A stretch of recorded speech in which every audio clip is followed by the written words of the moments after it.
All right, all right. Oh. Welcome back to the weekend wrap up. I am Rudy the Dude. Hey, I love us. I love us. I love us. Let's keep moving forward. Let's keep moving forward.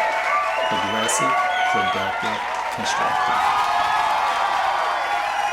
With structure. Structure. Yes. Organize it. Yes, indeed. You know, people, all my 13 subscribers. if you like this, hit the subscribe button as well as the like button. We're gonna have other content coming out as well.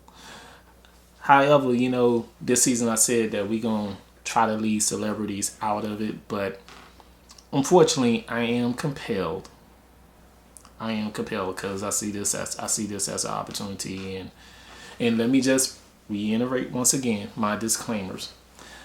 I'm just an everyday working man. That's all I am. An everyday working man. And I'm a man that's trying to build something as well. Step by step, piece by piece. Understand things don't happen overnight. Especially when you don't have the economic capability or the networking capabilities at this time. But we are still building. That's the beautiful thing. Continue moving forward. It's not about quitting. It's about continuing, being consistent. Now, I said I wasn't going to talk about celebrities. However, I am compelled. Unfortunately, we in the news we found out. Some people found out. Everybody didn't. Some pretty much don't pay attention. But an American director, Mr. Ryan Coogler. My apology. He was arrested mistakenly as a bank robber at a bank. Y'all read it. Now, I saw that. Then I thought about this book called Diamond Ashante.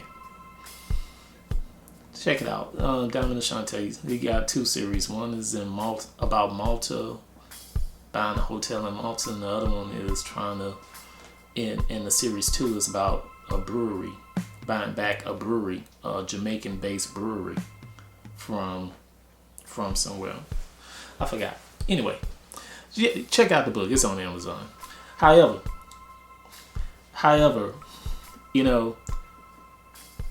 this and I did my research as well. Yes, I understand that United Bank in California does not have a branch in Atlanta, and also good deal on making Creed Part 3. I look forward to seeing that too, Mr. Coogler. But it's the part of one United Bank or any of those banks that's in California where Mr. Coogler reside, or not in Atlanta. Or it's like banks like Citizen Trust, Credit Union of Atlanta, First Choice Credit Union. Those banks don't have branches in California. So I think this will be a great opportunity, especially a good statement to make as well for not only you, Mr. Coogler, but to show the networking abilities. Because if I was Mr. Hill Harper, both of y'all are in the entertainment industry, I would think that he would reach out to you or reach out to Mr. Ashley Bell, who is the co-founder of the National Black Bank Foundation. This would give an opportunity not only make a statement, but be like, you know what? Let me show you how I feel about my money and you. Because I did say 2 weeks ago, big bank ain't concerned about little bank, especially when little bank people are taking their money to big banks. I left out this. But I see this as an opportunity. Mr. Coogler, as well as write a movie about it. It can be a nice rated PG movie about how showing us networking and putting together our money, as they always say, putting together our money and building a stronger community. But maybe you already do that, and assumptions can make an ass out of yourself. Assumptions can make you look like an ass. However, this is just a solution, alternative, a great response, not just to the masses, but just to show like how I'm going to continue on saying I'm being oppressed when I'm continue on enriching the oppressors, as well as try to impress the oppressors as well. Quote unquote oppressors. Let's use this. But as I was talking about the nonprofit Black Bank Foundation and its investment unit, the Black Bank Fund, were formed in 2020 to uplift Black-owned banks and the communities they serve. Working with corporate and philanthropical partners, the foundations provide legal, regulatory, and operational assistance to Black banks, while the fund will provide direct Tier 1 capital investment into existing Black banks through stock purchases. Their approach: modernize Black banks, support Black banks through consultative services that help them identify new growth strategies and services that strengthen the bank's existing portfolios, and provide them with plans that will help them transform and modernize for the future. Another approach number 2: make Black banking accessible. I believe that's what Mr. Coogler is probably looking for now. They serve as an intermediary to help position Black banks for access to capital and to strengthen their position as a community solution. Dig that. Building the Black banking movement. They raise awareness about the economic value of minority depository institutions through public awareness campaigns that leverage high-profile members of governing board and corporate advisory who serve as ambassadors. Now, like I said, I'm just an everyday working man, and what I am aware of is that the kids are watching. And especially, just imagine, their board of directors is kind of deep as well. And that is fascinating. Like I said, Mr. Hill Harper, reach out to use y'all star power, use that platform. But let me get back in my lane, because I'm an everyday working man. Matter of fact, I got to get ready for work for Monday morning, because that's what we do as a professionals. Now, back to the National Black Bank Foundation. Recently, Major League Soccer announced that it will leverage a historic $25 million loan from a syndicate of Black banks, marking the first time any sports league has participated in a major commercial transaction exclusively with Black banks. Facilitated by the nonprofit organization National Black Bank Foundation, the partnership is the latest significant step in a series of ongoing efforts by MLS in the diversity, equity, and inclusive space. Ashley Bell, co-founder and general counsel, had this to say: Major League Soccer has raised the bar for corporate America with this transformative partnership. If other leagues and major corporations follow the MLS model, lives of Black families all across this country will change for better, because their local Black bank will have capital resources to approve historic numbers of home and small business loans.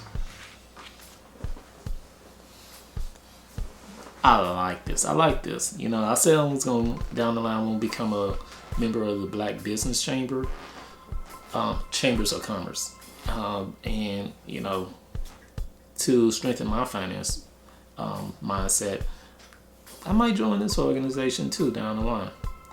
But once again, the kids are watching, and we got to show these kids, especially us men, how to work together.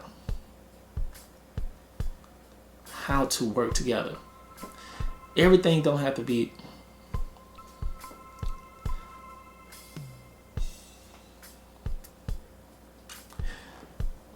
our lives will matter when we show that we matter. Okay? Oh, put your money where your mouth is, Rudy. Oh, yes. Well,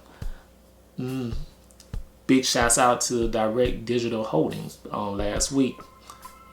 That stock, yes, did pretty good. Other stocks, you know, they going through the bumps, but big shouts out to the Direct Digital Holdings. Whew. Yeah, that was a great return. That was a great return. But I'm gonna go back in. Now, I'm still trying to figure out which bank I'm gonna open an account with. I know I said that last week, but I am still going to do it. I'm gonna keep my word. Matter of fact, I'm gonna do it before the end of the week. I'm not gonna tell you which bank, but I will tell you it's done. All right. And if you don't believe me, then you know all the banks that are watching this that I have announced on the episode 6. Put your money where your mouth is. You can call me out on it on Facebook or on YouTube. You can call me out, Rudy D'Dude, but that's not gonna be my name though under the account. But still, you see my face. You see me.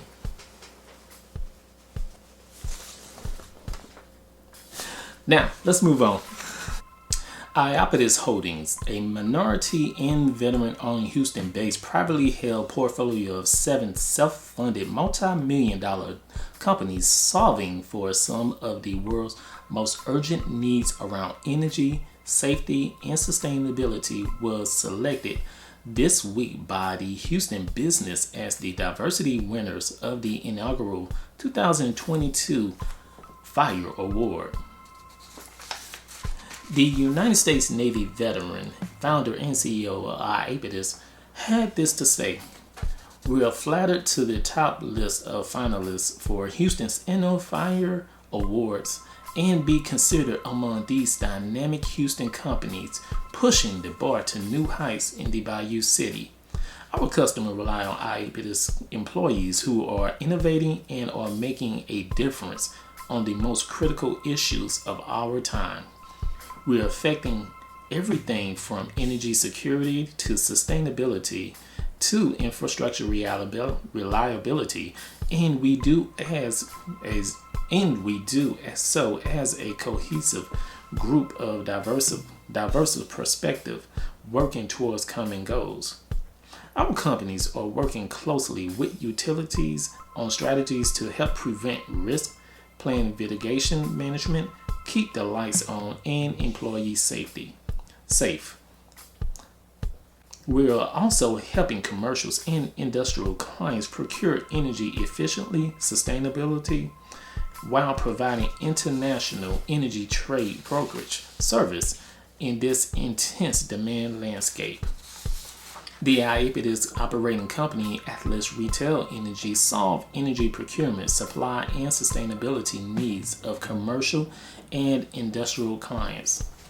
Atlas Commodities LLC provides boutique energy brokerage service for all types of energy, including power, natural gas liquids, and crude oil. Atlas Field Services provides mitigation management services to help strengthen electric infrastructure and reliability. Gold Coast Utility Specialist helps protect the nation's transmission and distribution infrastructure and the environment. Soaring Eagle Technology is a tech-enabled company applying carbon-friendly unmanned aerial systems technology to infrastructure inspections. Hyperrun Safety Environment Solutions provides safety provides health, safety, and environmental services to energy companies and utilities. Ooh, that man is pretty busy. And he also does community service as well. Go back to the Atlas Scholars Award. That's what's up. That's what's up, man. Yes, sir. Continue moving forward. And you wanna know something? According to this LinkedIn, he was a third class petty officer. I think that was about as high as he went. Or was he first class? I don't know. But he wasn't an enlistee. So he started, like many people, started from the ground up. Continue on doing your thing, Mr. Taylor and Iopetus Holdings. Good deal. Announced Gail V. King, former Executive Vice President and Chief Administrative Officer at Nationwide Mutual Insurance Company, to their board of directors. King started her 37-year career at Nationwide as a claim professional and worked in key leadership roles throughout the company. She served as Executive Vice President, CAO, from 2012 until her retirement from Nationwide in July 2021, and had responsibility for her human resources, corporate real estate, and other support services for the company. Currently, King is also a public company board director of AutoZone and JB Hunt Transport. Her many honors include being named to Ebony's 100 Most Effective Black Americans in the United States, Diversity Women's 2021 Elite 100, HR Executive Magazine's Executive of the Year Honor Roll, and Black Enterprise 2019 Most Powerful Women in Corporate America. Wow. Now, that's what's up. Now, as I name these board of directors, and all that have made significant benchmarks in these corporations, these big 500 corporations. Please, y'all, like these, Citizen Trust Bank, One United Bank, all these Directors Holdings, Robert RLJ. Please consider bringing these people, contact these people. I mean, doing the weekend wrap up, I can also, this is a good way of trying to build a network as well, because we putting out companies, we putting out people that look like us as well. Utilize it. It's a great opportunity. That's what business is all about. Mitigate risk. Moving on. Stardog, the leading enterprise knowledge graph platform provider, announced that Steve Fuller has been named Vice President Solutions Consulting and Engineering, with a unique talent for quickly understanding complex technical solutions and explaining them to non-technical stakeholders in a way that focuses on their benefits. Steve brings 20 years of experience in data and analytics with extensive expertise in designing and deploying solutions for many of the largest brands in financial services, healthcare, and other industries. He comes to Stardog from TigerGraph as Director of Solutions Engineering, where he led technical account management and planning and technical assessments and needs analysts for their graph database products. End quote. With a passion for data and analytic solutions, I've always been focused on helping customers understand how data management solutions can meet their needs and produce tangible and impactful results. Stardogs help customers realize on average about $10 million in benefits driven by improving analytics insight, reducing data ops costs, achieving greater data scientist productivity, and increasing revenues. I am thrilled to join such a progressive company and look forward to collaborating with our customers to help them maximize the value of Stardog's knowledge graph platform.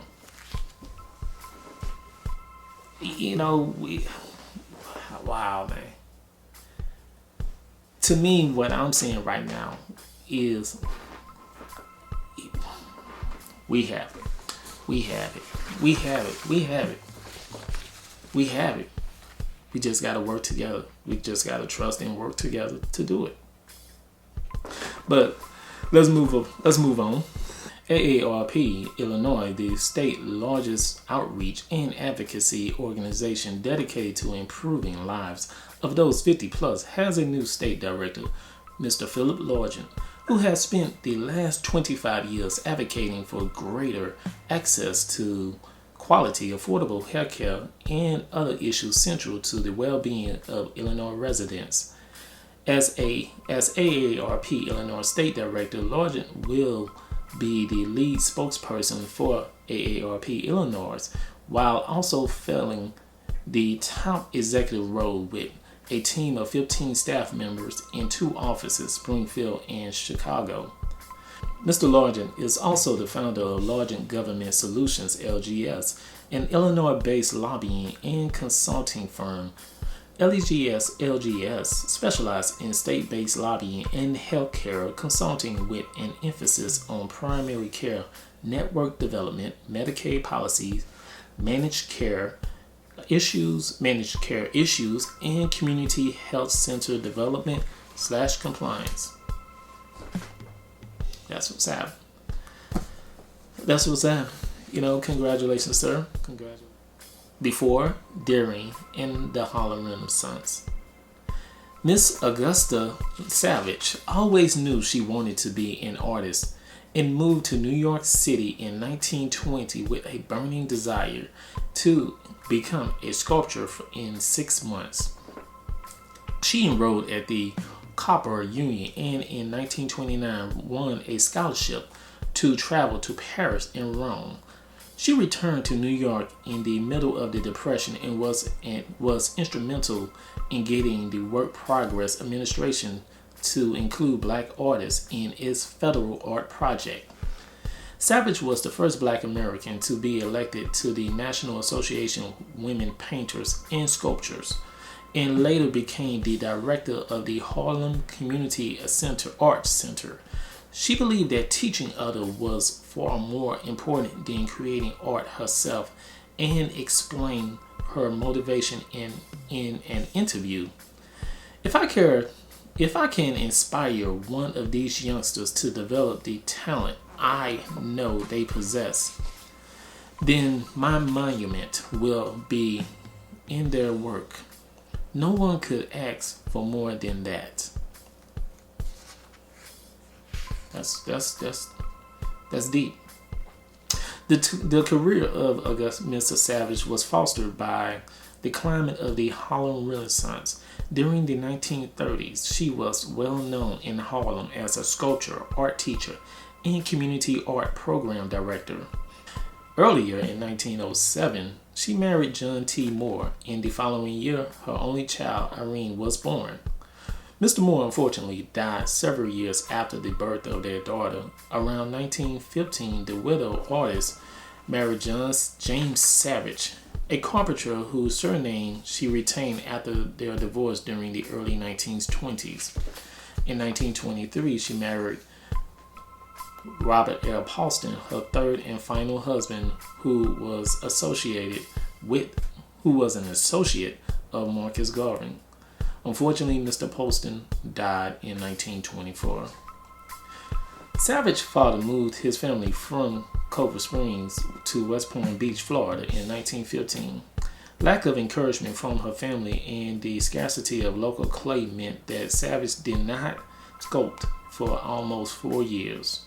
In 1919, a local potter gave her some clay from which she molded a group of figures that she entered in the West Palm Beach County Fair. The figures were awarded a special prize and a ribbon of honor. Encouraged by her success, Savage moved to Jacksonville, Florida, where she hoped to support herself by sculpting portraits of prominent blacks in the community. When the patronage did not materialize, Savage left her daughter in care of her parents and moved to New York City. Savage arrived in New York with $4.60, found a job as an apartment caretaker, and enrolled at the Carper Union School of Art, where she completed the 4-year course in 3 years. During the mid-1920s, when the Harlem Renaissance was at its peak, Savage lived and worked in a small studio apartment where she earned a reputation as a portrait sculptor, completing busts of prominent personalities such as W.E. Du Bois and Marcus Garvey. Savage was one of the first artists who consistently dealt with black physiognomy. Her best-known work was the work of the 1920s was Gaming, an informal bust portrait of her nephew, for which she was awarded a Julius Rosenwald Fellowship to study in Paris in 1920. There she studied briefly at Félix Béthue at the Académie de la Grande Charmeur. I just messed all that up. She had 2 works accepted for the Salon d'Automne and exhibit at the Grand Palace in Paris. In 1931, Savage won a second Rosenwald, a fellowship which permitted her to remain in Paris for an additional year. She also received a Carnegie Foundation grant for 8 months of travel in France, Belgium, and Germany. Following her return to New York in 1932, Savage established the Savage Studios of Art and Craft and became an influential teacher in Harlem. In 1934, she became the first Black American member of the National Association of Women Painters and Sculptors. In 1937, Savage's career took a pivotal turn. She was appointed the first director of the Harlem Community Art Center and was commissioned by the New York World's Fair of 1939 to create a sculpture symbolizing the musical contribution of Black Americans. Negro spirituals, hymns from the form Savage decided to symbolize in the Aarp.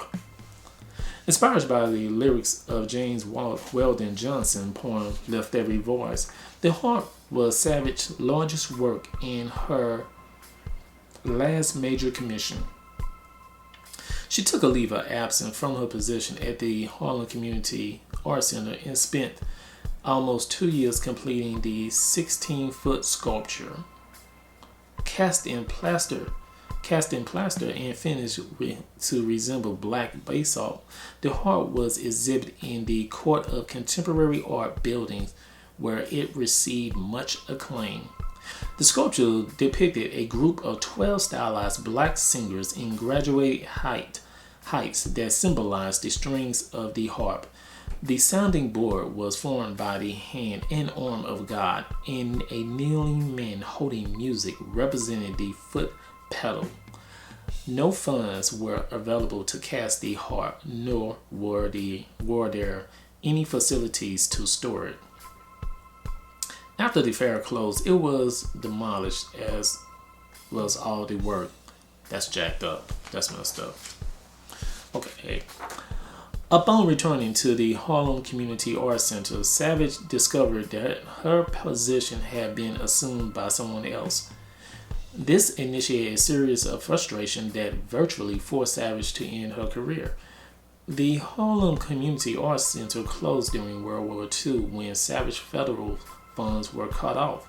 In 1939, Savage made an attempt to reestablish an art center in Harlem with the opening of a salon of contemporary Negro art.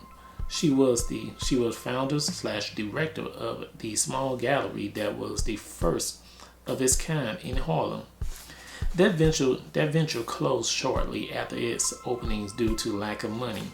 During the spring of 1939, Savage held a small one-woman show at the Argent Galleries in New York.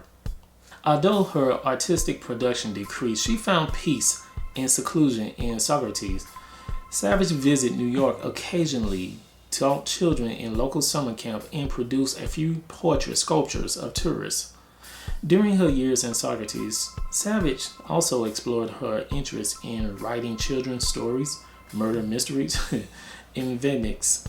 Although none were published, in 1962, Savage moved back to New York and lived with her daughter. Savage effectively captured the essence of her subject's personality in this diminutive bust. Wearing a bebop cap with its wide brim cocked gently to the side, the figure tilts his head in the same directions and looks past the observer with a slightly sullen expression of typical boyhood defiance. The sculpture was modeled in clay and cast in plaster and painted to resemble the award-winning version. Savage's facility in handling the clay medium is clearly demonstrated in her sensitive modeling of the boy's broad features, deeply set eyes, and prominent ears. In addition, the open collar of his wrinkled shirt and crumpled cap contribute to the sculpture's informality and immediate appeal. Once again, end quote. I have created nothing really beautiful, really lasting, but if I can inspire one of these youngsters to develop the talent I know they possess, then my monument will be in their work. Miss Augusta Savage, everybody. You know, that's something that that's a story that I can tell my daughter about. And as a parent, you know, even though her father didn't really approve of her becoming a sculptor, you know, that was her talent, and that falls back to we all have our part to do. We all have our part. And as a parent, I believe for me it's my part to embrace and encourage and cultivate whatever my child at this moment, but children would like to do. Speaking of my daughter, yeah, I got a breakfast date I got a breakfast date to get to FaceTime. We're gonna watch Super Sema and eat some cereal. But I'm gonna see y'all next week because you don't understand. I ain't scared of you, mother.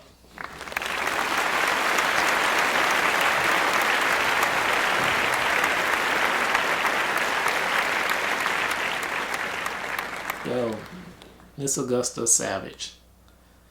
Miss Augusta Savage. Yo, let's look at it. Let's look at that smile again. Let's look at that smile. You'll be amazed what a smile can do. Even when you're wearing a mask. When people see a smile, that's something. Rest peacefully, Miss Savage. I'm definitely going to tell my daughter about this one. Until then, hey, let's continue to work together. Let's continue on being constructive, productive. Okay? The kids are watching. The kids are watching. The kids are watching. Let's move forward. And let's show them how to move forward with structure.